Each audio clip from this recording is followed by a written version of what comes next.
Hey, welcome to HR Famous, brought to you by Kinetics, the leading RPO recruiting firm for growth companies. Named by HRO Today as the top midsize RPO provider, Kinetics uses its unique skill-based recruiter model to deliver on RPO engagements, allowing them to customize scope to meet your unique hiring needs. If you have recruiting challenges and want to consider RPO as a solution, give Kinetics a call. Find them online at kineticshr.com. HR Famous is also brought to you by HRU Tech, a contingent staffing firm specializing in engineering, IT, and technically related placements across multiple industries. If you're looking for technical talent or searching for a career, look no further than HRU Tech. Find them online at hrutech.com and call them today.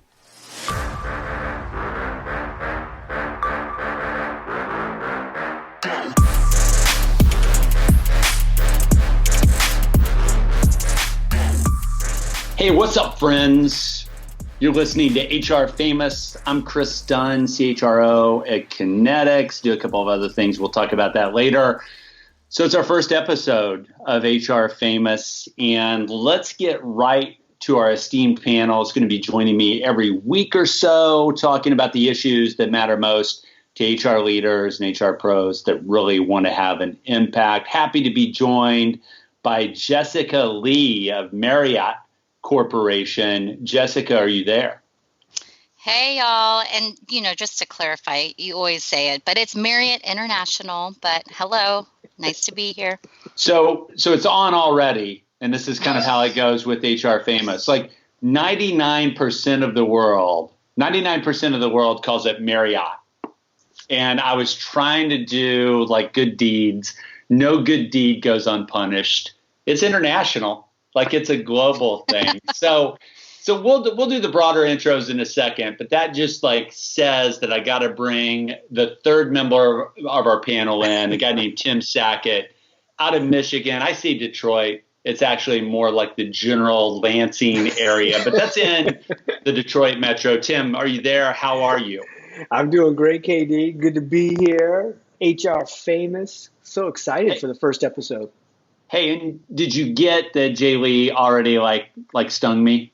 Oh, God. Did you get that? Oh, for sure. And we've been around enough Marriott people that we know that they actually say Marriott as well. So, I want to talk about why you wanted to do this podcast, just intro-wise. I'm going to give you a 30-second intro. So JLee goes back, Seattle, D.C., always in the world of HR and talent. Like one of the things that's kind of common to this group, Tim, Jessica, and myself, is we've all written on our own. We've all written for a site called Fistful of Talent. It's one of the reasons we wanted to do this podcast. Jessica Lee was actually one of my first writers at FOT.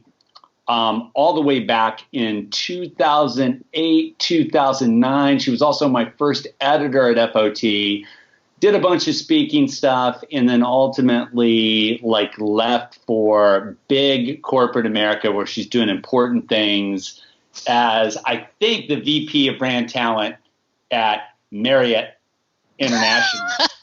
Is that correct, JLee? Did I get the background right? It's so awkward when you say it, but just remember, Marriott rhymes with chariot. We don't say chariot, we say chariot. But yeah, that's right. Oh my gosh, it makes me feel old knowing that we go back that far. But 'tis true, I am FOT writer number 2, which I am very proud of. I will always hold the mantle of being number 2 and one of the very first that you trusted, Mr. Kris Dunn, to release the passwords to so that I could manage and edit the site. And I promised you back then that I would not hit the delete button, and I never did. I came through and I earned your trust. But yes, this is correct. Almost 20 years of HR experience in the making, always in the trenches though. And yes, in big corporate America now. That is right. And JLee, you never hit the delete button, but you certainly edited people very, very hard, and just to ensure that you get the best out of FOT, which, by the way, for everybody listening, is one of the reasons that Jessica, Tim, and myself kind of like naturally gravitate towards each other. We like to surround ourselves with good HR people who just don't tell us like what, that everything's okay, that kind of challenge us.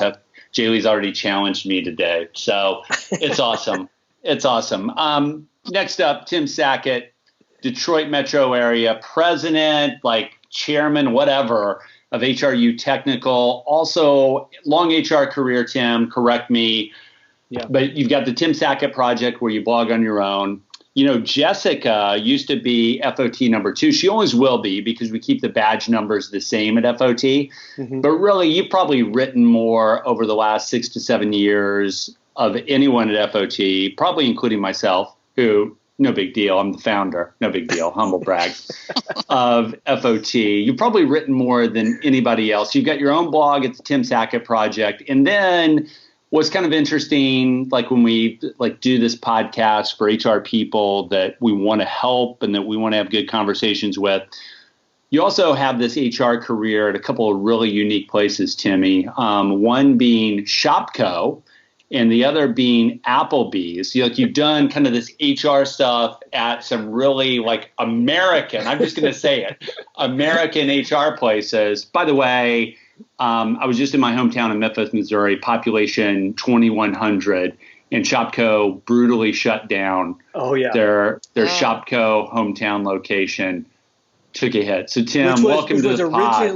Which was originally probably a Palmyra, right? Yeah, so probably. That was the original out of Omaha. So definitely, I think it was Ryan Reynolds that said any town. You go to the towns like Applebee's in a dream, right? Like that's the kind of town you're from, KD, in Missouri. Applebee's would have been the dream. So it's not Applebee's and a dream. Like Applebee's is the dream. In fact, on not Christmas Eve, but Christmas Eve, I actually went to Pizza Hut, which is what towns have when they can't have an Applebee's. Like an in-person Pizza Hut? It's an in-person Pizza Hut. Now, JLee, before you hang up on us in your, very deep metro sensibilities, I did do carry out. So there you go. There's that. So Timmy, you've got this long history of great HR, or at least good HR, but it's very much bootstrap HR, and that's one of the reasons you wanted to be here, right? No, yeah, I think, for me, it's always been that in the weeds, kind of back to what Jessica said, in the, career, doing the job. I think we all three still do the job, which is one of the reasons we love to kind of get on and talk and be a part of it. So, that was one of the big ones. KD, we have to get to the whole JLee KD as well. So we've known each other for so long. We've all been around each other for about a decade. So we call you KD, we call Jessica JLee. We just call me Tim because it's just 3 letters. So it's easy. Or Timmy. Timmy comes to mind. Timmy. Sax is another one. Sax. But Chris, the funny thing about Katie and JLee, though, Tim, is that had I taken my husband's last name, we would have become the Chun and Dunn duo, but I didn't do it. That's like a misdreams, JLee, misdreams. But I'm happy you remained an independent. It's definitely a law firm, right? The Chun and Dunn. That's so good. So Chris, though, you same thing. You kind of had this kind of straight HR career for a long time. You correct me if I'm wrong, but you were with a cable company, a telecommunications company, something like that. Yeah, so I was in the wireless side, Bell South Mobility, and then Charter Communications, which was the Paul Allen thing, where he lost $7 billion of his own money. Back then, you guys will love this. The tagline, and I was so excited about it as a young HR leader. The tagline when I joined Charter in 1999, dating myself a little bit, was, wait for it, the wired world. So that wasn't one that stayed around very long. So, things change. But yeah, Tim, so career, big companies in HR, and then I went, kind of venture backed, small software firms, and got my shins kicked just like everybody else, for sure. So you're out of Birmingham, but you spent a lot of time in Atlanta. Jessica's out of Washington, D.C., or the metro area there. I'm out of not Detroit, but close enough that we call it Detroit, but Lansing, Detroit. Michigan, East Lansing, MSU, Spartans, season ticket holder. Yeah. So Sparty, but we call it HR famous because there's this weird thing when you start writing on the internet. We've all been around for about 10 years. So we start writing on the internet, then we start speaking. Katie and I launched books in the last couple of years. So it's no big deal. 9 Faces of HR, Talent Fix. We're still waiting on Jessica's book to come. I'm sure it has something to do with Marriott International. Global company. Global. It's a corporation, But it's kind of an inside joke. We don't think we're famous, but since you write so much and you show up places, there's people that want to meet you because they read you, right? So they've been reading us for 2 or 3 or 4 or 10 years. And they're like, and so they feel like they know us. We don't really know them, but they feel like they know us because they're reading us. And we talk a lot about just life in general. And so we kind of joke that you're not really famous, you're HR famous, which is kind of a tongue-in-cheek thing, because we don't really think we're famous. We're just the HR people that we've always been, and we just love being around each other and talking shop. So we thought, why not have a podcast, kind of put it up here on this Chad and Cheese kind of network that we're on with them and a bunch of other HR people that we all feel like we're kind of similar in that way. At the same time, we also know people in the industry that believe they're famous, and we kind of do tongue-in-cheek that they're HR famous, and we have some fun with that. But so that was kind of the name, why we came up with it. I love the name. We knew we were going to take some flack from it, but we were okay with that because we just want to have fun and talk shop, and that's the gist of what we want to do. Right? Is we want to come in every week, talk about the things that matter to HR and talent people, and have like a real conversation. Like what we found out was the 3 of us would get on phone calls and just talk.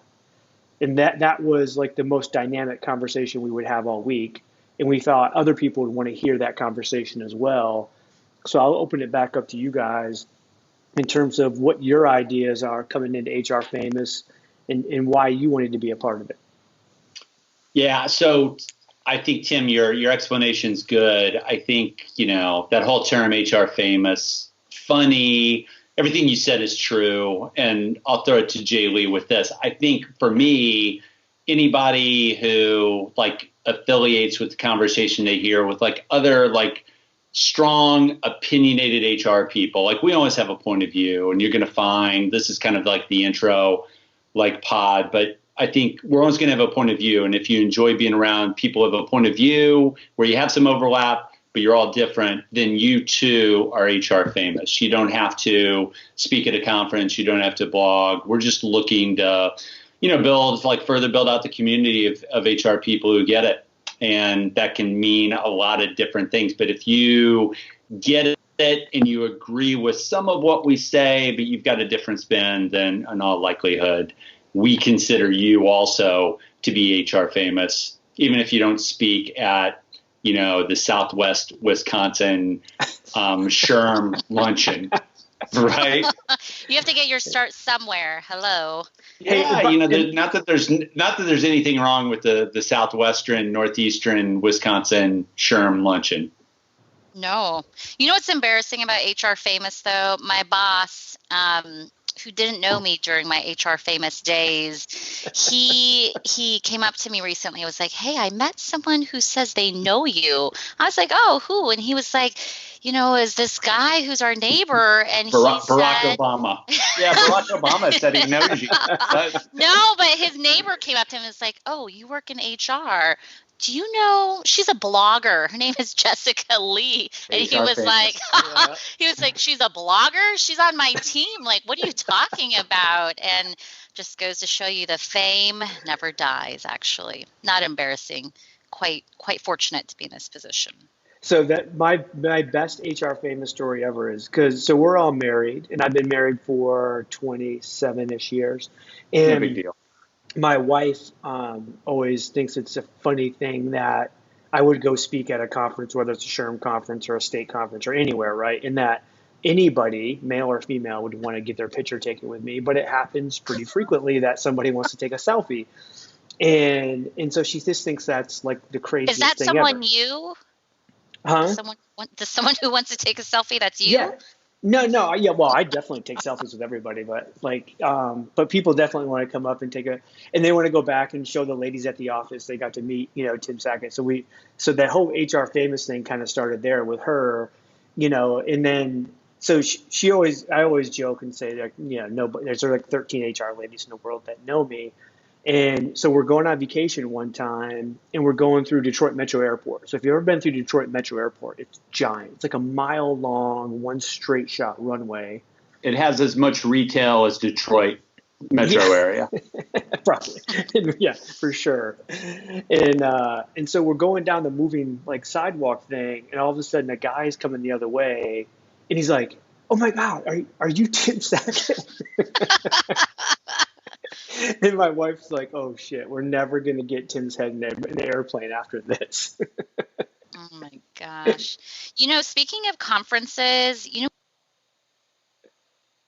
I was thinking about, this was probably almost 10 years ago, Tim, and thank God you turned out to be a normal person. But I actually think it's kind of crazy that like maybe 10 years ago, I think I flew out to Michigan, and Yeah. I don't know if you picked me up from the airport or what, but I think I Yeah. got in your car, which was a Hyundai. I Yes. was very impressed by, Yes. one, that it was a Korean vehicle, two, you were driving it proudly in Michigan. And I think after the speaking engagement, we went to some quiet little Italian restaurant afterwards and sat in a corner booth. And I can't believe I did that. And you turned out to be a normal person. So thank you for that. But man, some conference memories, let me tell you. Isn't that the script of like Taken 4? I know. And look, turns out that it was normal. No, and the funny part of that thing was JLee and I had to do like a workshop to these HR ladies on social media, and we had them bring their laptops.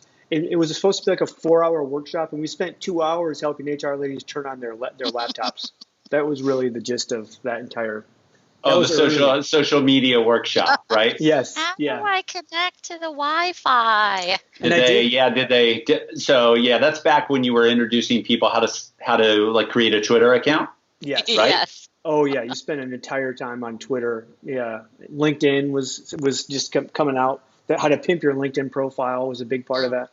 So what's interesting to me about HR Famous is I think, Tim, your notoriety is probably greater than anybody on this call. But Tim, I think you would agree that if JLee would not have like kind of like checked out a little bit, yeah, that she would have like risen to a level that would have made a lot of people like uncomfortable and probably tried to chop her down like in multiple ways. Am I right, Tim? No, and it brings up a great point in terms of like the whole rise of influencer marketing. Because I think when we all started back in 08, 09, there's really not influencer marketing per se in terms of the HR world. And then my question is, would JLee be like completely like have her own brand and be totally like working for herself with this whole influencer marketing thing? Because she loves the big company stuff, we know that. But I think the money of influencer marketing, she could have just pulled off her own brand.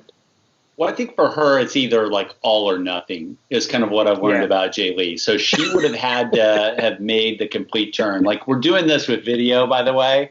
And JLee, while Tim's like describing that, is looking wistfully out the window. And that's like she would have had to like make the call, Tim. And we'll let her like respond in a second. But she would have had to make the call to go like all in. And then if she would have gone all in, it would have been like, barred the door because it would have been everything, right? It would have been Tony Robbins of HR, but I know she probably could have been a better version of Ryan Estes, right, in HR. Actually, the look she has right now on video would be the perfect tile like for her podcast because she's looking like thoughtful and she's really contemplative. So JLee, how do you respond to all that? That you would be the most HR famous, not only of all of us, but probably in just everywhere that Marriott International, like everywhere that Marriott International has influence, you would be that big. Well, first of all, I think I'm a giver, so you're welcome for not taking the spotlight. But no, I'm contemplative because I'm wondering, like, did I miss out on the money train, and did I just not realize how much would be out there for me to take had I decided to go that path? But I don't know.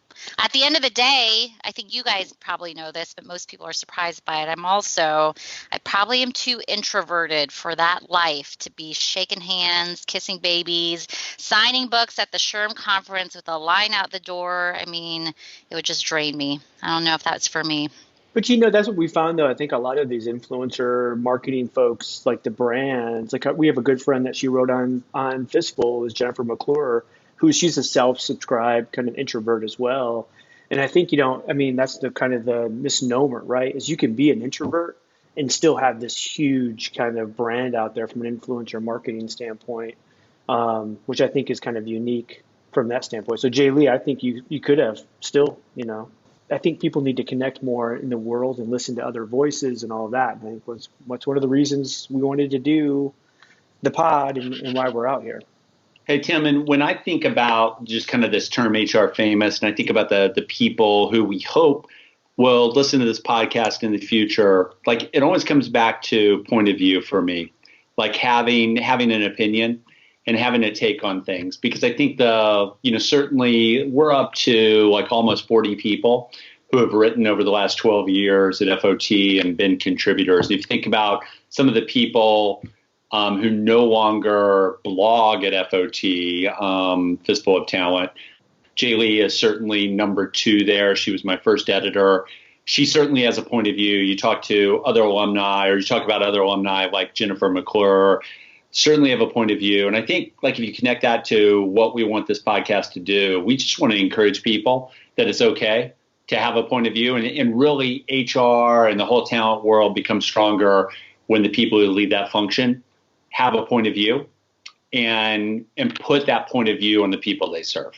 Like having a point of view and trying to get things done that way, I think is the most important thing. And I think, I don't want to, you can cue the American music in the background, but I think that's what I really want from the podcast. By the way, Timmy, I don't know if you recall this, we were actually early to the podcast game at Fistful of Talent. We did 60 episodes of something before the world was ready for podcasts. Yeah. Called the CYA report. Yep. Cover your ass. Yeah. Yeah. It's like little history there. Gotta bring it back from the archives. Yeah, might have to. JLee, you were on that at some point, right? Oh God. I can't even remember. It was a video. Long. Did we do the video pod as well for the CYA? We did video. Yes. We've always experimented with the format. We did video called like FOT TV, a video show. Yeah. That was kind of fashioned after a sports show called Pardon the Interruption. Oh, yeah. Right. Where we went back and forth. But then we also did an audio version called the CYA report. Yep. That was just more podcast, guest, blah, blah, blah. Way too early for all of that. Yeah. So now it was the format, because it wasn't easy for people to download and listen on their own. Now everybody has an iPhone. You have your podcast. You're driving, you're commuting, you're doing all your stuff, and you just listen to podcasts constantly. Give me your best HR famous story on our way out of here today. Oh, you've already given yours. JLee, do you have one that rings true? Oh, man, besides my boss being embarrassed by the fact that I was a blogger. Well, my most recent HR famous story is that I keep getting text messages from people saying, do you know, and they take a picture of either a SHRM article or a book cover. They're like, do you know there is a person who looks just like you on the cover of an HR book?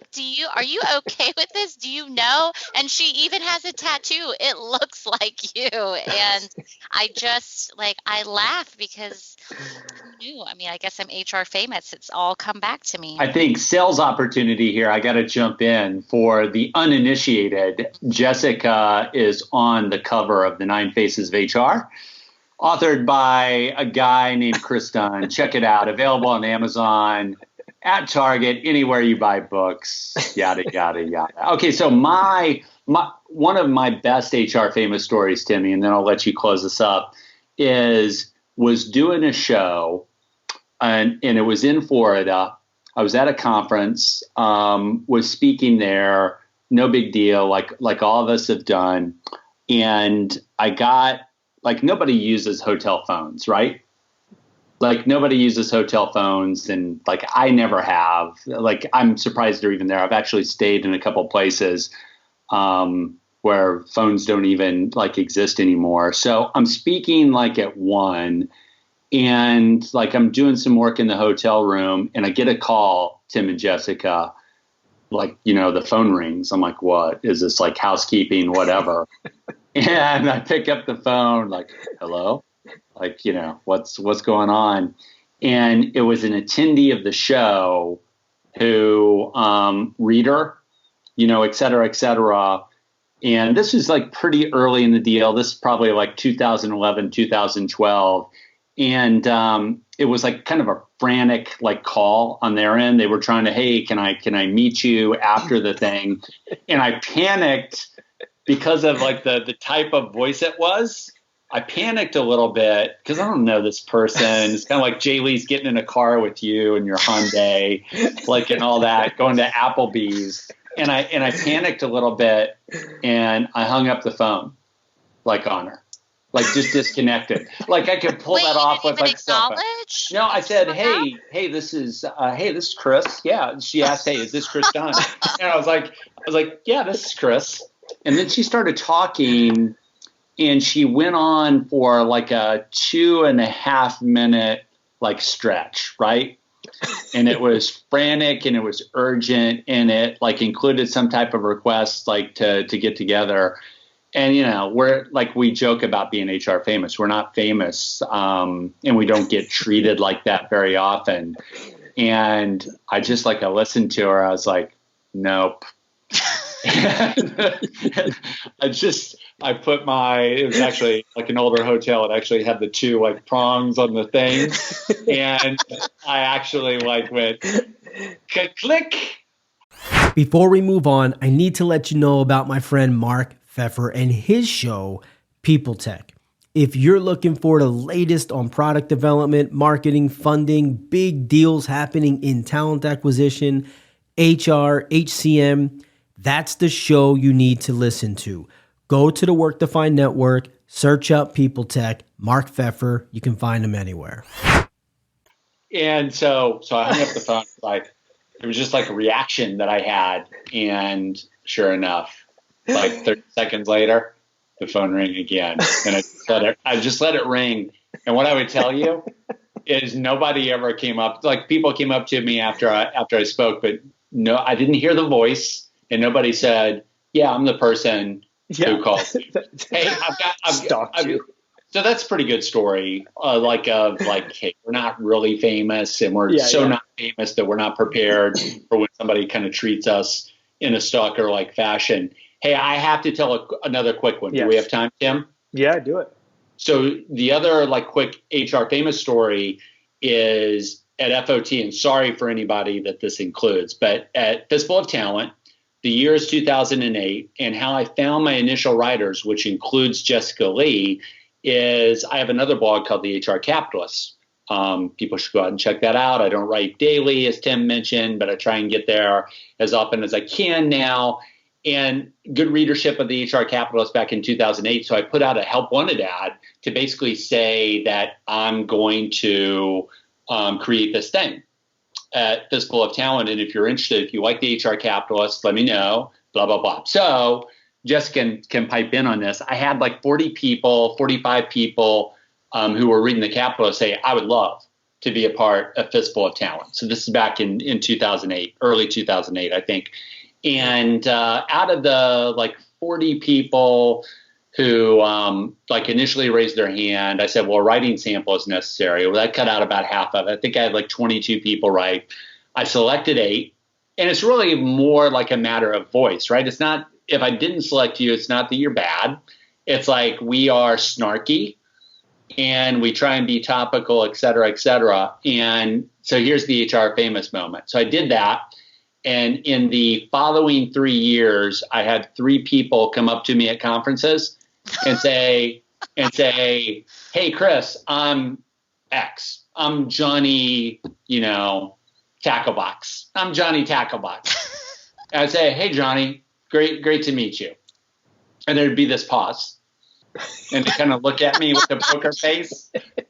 And they would say some version of, and this is like a direct quote from somebody, they're like, you don't know who I am, do you? That's the other part of being HR famous is like a lot of conversation. So I like politely said, hey, I'm awful with names. It's sad, really. I'm a sad man. I'm awful with names. Would you remind me? Some version of that. And 3 people in the next like 2 or 3 years said, yeah, I applied for Fistful of Talent and sent you a writing sample, and you told me no. I feel bad for Johnny Tacklebox because all I sent were my high school newspaper clippings. And look how it turned out for me. Wow. And Johnny Tacklebox is like a great guy. Like he's a solid HR pro.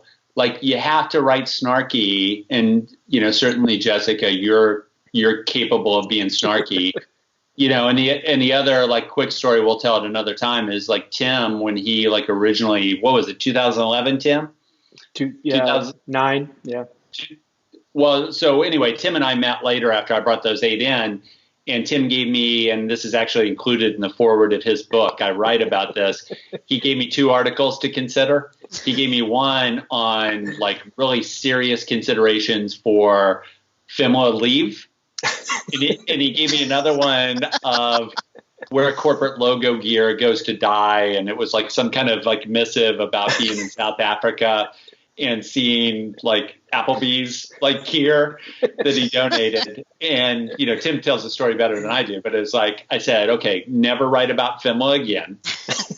And always write about this. And that was, it's all about like point of view. Right, Tim? Yep. Well, I'll get us out here real quick because I have a recent one that happened this year. I was on the East Coast speaking, and when you do this host speaking thing, you do get in this persona, right? You're a speaker on stage, and you're doing the whole dance. A lot of energy, and it takes some time to come down. And so some people are coming up afterwards, shaking hands, introductions. I read your stuff, blah blah blah, sign a book. And then someone goes, hey, do you mind taking a picture? And I'm like, oh, no, come on, let's come on over. And they're like, no. They wanted me to take a picture of her and her like 2 girlfriends that were there together. Right. That's when you know. Timmy. HR famous right there. So that's what it's all about. Hey, here's what we can know. You can expect from us going forward is you're going to have friendly conversation with 3 people who consider ourselves friends. We always assume positive intent with each other. We challenge each other. We're going to have fun with this. We're also going to talk about some serious topics. We're going to talk about fun topics. You never know. Every week's going to be a little bit different. But the common core is going to be 3 friends that all love HR and talent acquisition, talking about the world that we work and live in. And so that's what we're going to get. So that's what you have, HR famous. We'll probably be bringing in some guests from time to time as well, maybe more HR famous guests than we are, or at least people that know the industry from top to bottom. And that's what we have. KD, Jessica, anything before we're out of here? Nope, I'm excited to be back in the saddle again with the 2 of you, and I think it's going to be fun. And by the way, I don't think it's okay to have a point of view. I think it is necessary to have a point of view. So, can't wait. Timmy, I'm just looking forward to more of your awkward moments on the road. Yes. As your HR, you're the most HR famous of all of us. Yeah, we love all of that stuff. All right, everybody, we will see you next time. HR famous, we are out.